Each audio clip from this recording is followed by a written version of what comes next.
दुनिया में फॉलो खूनी बनते और एंजॉय करो दिल दहला देने वाली हॉरर स्टोरीज।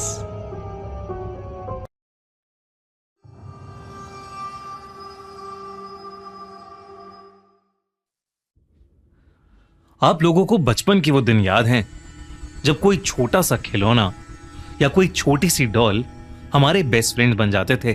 पर जापान में 1918 में एक ऐसा अनबिलीवेबल सा रियल इंसिडेंट हुआ जिसके बारे में जानकर शायद आप कभी किसी डॉल को अपना बेस्ट फ्रेंड नहीं बनाएंगे। ये कहानी है 17 साल के इकीकी सुजुकी और उसकी बहन किकुको चैन की।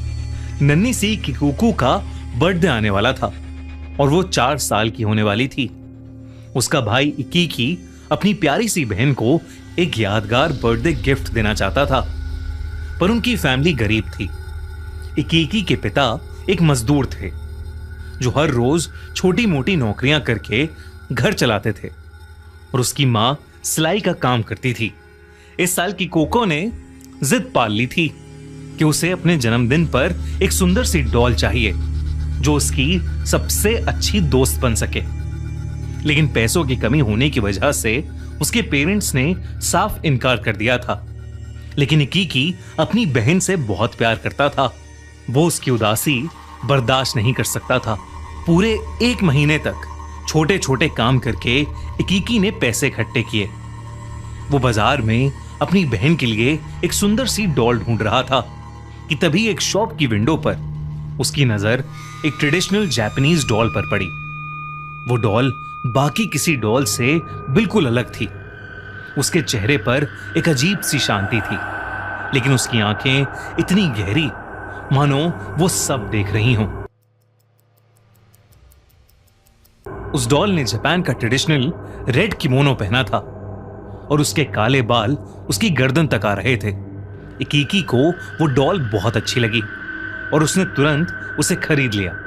अपनी 4th बर्थडे पर जब किकोको ने अपना गिफ्ट खोला तो वो खुशी से पागल हो गई। उसने उस डॉल को अपने रूम में सबसे खास जगह दी, अपने साथ सुलाने लगी और उसका नाम रखा ओकीकू। किकोको उस डॉल को इतना पसंद करती थी कि एक पल भी उसके बिना नहीं रहती थी। वो उसके बाल कोम्ब करती, उसे नहलाती और हमेशा अपने पास रखती थी। लेकिन ये खुशी ज्यादा दिन तक नहीं टिकी। एक दिन बाहर खेलते हुए किकोको को एक मच्छर ने काट लिया और उसे बहुत भयानक मलेरिया हो गया। तड़पते हुए आखिरी सांस तक उसने ओकीको डॉल को सीने से लगाए रखा और आखिर में उस नन्ही सी किकोको की मौत हो गई। जापान में डेड बॉडीज को जलाते हुए उनके साथ मरने वाले की सबसे पसंदीदा चीज भी जलाई जाती है।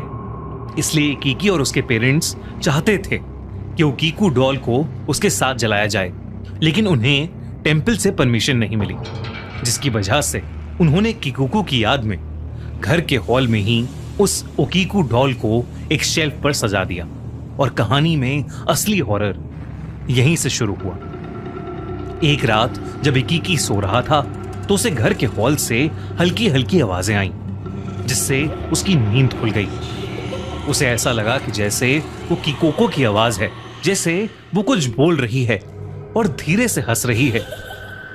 इकीकी हॉल में गया पर वहां कोई नहीं था। उस रात के बाद ऐसा अक्सर होने लगा। इकीकी के पेरेंट्स को भी वो आवाजें आने लगी। एक दिन इकीकी काम करके अपने घर वापस आया तो उसने अपने रूम में देखा कि किकोको की सारी ड्राइंग्स बिखरी पड़ी हैं और ओकीको डॉल उन ड्राइंग्स के पास ही पड़ी है। किकोको के पेरेंट्स घर पर नहीं थे और खिड़कियां भी बंद थीं, इसलिए इकीकी को समझ ही नहीं आया कि ये कैसे हो गया। पर उस दिन ओकीको डॉल को वापस शेल्फ पर रखते वक्त इकीकी ने एक अजीब सी बात नोटिस की। उस डॉल के बाल जो उसकी गर्दन तक आते थे अब लंबे होकर उसके कंधे तक आ रहे थे। बल्कि पहले उस डॉल के बाल काले थे पर अब उनमें ह्यूमन हेयर की तरह ब्राउन शेड आ रहा था और वो एंड से स्प्लिट भी हो रहे थे। इकीकी ने जब ये बात अपने पेरेंट्स को बताई तो उन्हें लगा कि ये इकीकी का वहम है और इकीकी की मां ने उस डॉल के बाल काटकर वापस उसकी गर्दन तक कर दिए, जो कि शायद उनकी सबसे बड़ी गलती थी। बाल काटते ही सुजुकी फैमिली की जिंदगी नरक बन गई। उस रात जब इकीकी की मां सो रही थी तो उन्हें एक सपना आया कि कुकू उनके पास आकर रो रही थी, क्योंकि उन्होंने उसकी डॉल के बाल काट दिए थे।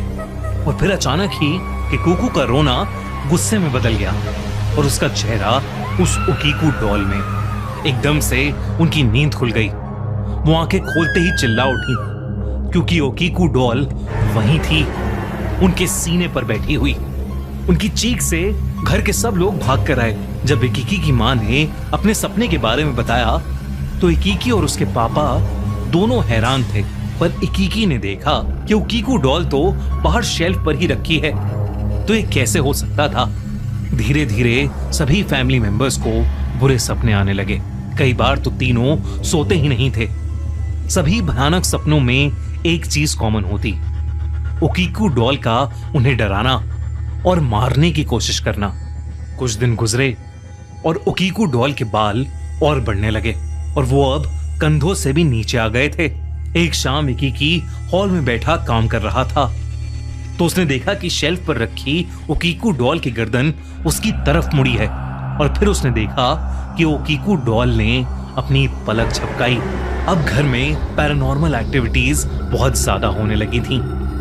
फैमिली मेंबर्स को दिन भर अजीब अजीब सी आवाजें आना, एक छोटी लड़की की परछाई दिखना, ये सब बहुत आम हो गया था। अब फैमिली के तीनों लोगों को उस डॉल से बेहद डर लगने लगा था। एक दिन उन्होंने डिसाइड किया कि वो उस डॉल को कहीं फेंक आएंगे। इकीकी के पापा ने पास के मैदान में जाकर उस डॉल को गाड़ दिया। लेकिन फिर उस रात कुछ ऐसा हुआ जिससे उन सब का दिल दहल गया। उस रात तीनों एक ही कमरे में सो रहे थे, तभी उनकी नींद किसी के जोर से दरवाजा पीटने की आवाज से खुली। ऐसा लग रहा था कि कोई अंदर आना चाहता है, जैसे वो कोई किकुकू हो जो दरवाजे के बाहर दर्द में चीख रही है और उन्हें अपने पास बुला रही है। धीरे धीरे वो दरवाजा पीटने की आवाज इतनी तेज हो गई कि पूरा घर हिलने लगा, जैसे कोई अर्थक्वेक आया हो। और फिर कुछ देर बाद सब कुछ शांत हो गया। इकीकी के पापा ने बड़ी हिम्मत करके दरवाजा खोला तो उन्होंने देखा कि ओकीकू डॉल खुद चलकर उनके सामने आकर खड़ी हो गई है।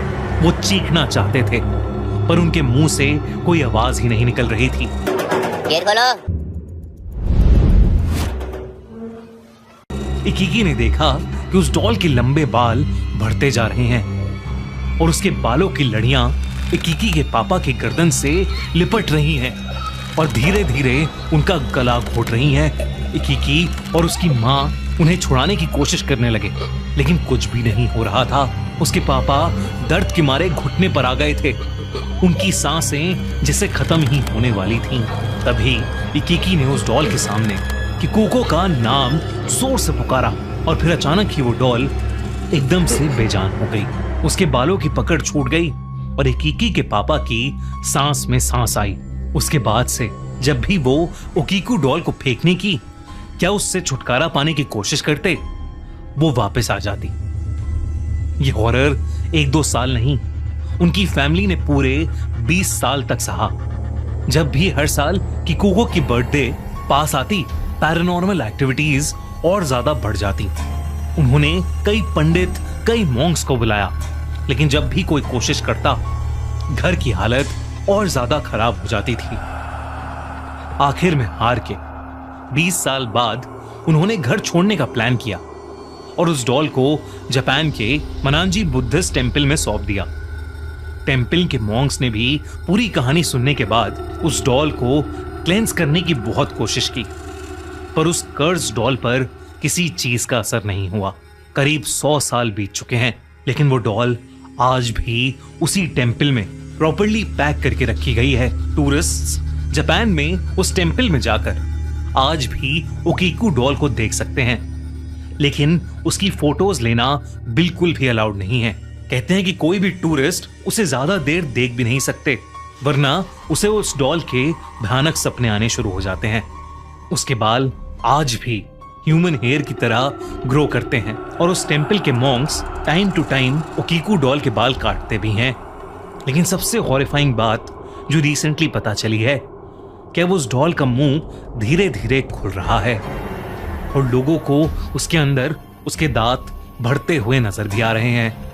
आपको क्या लगता है, क्या किकोको की आत्मा उस डॉल के साथ अटैच हो गई है या फिर इसके पीछे कोई और ही राज है? अगर आपको ये वीडियो अच्छी लगी तो हमारा चैनल खूनी मंडे सब्सक्राइब करना बिल्कुल मत भूलना।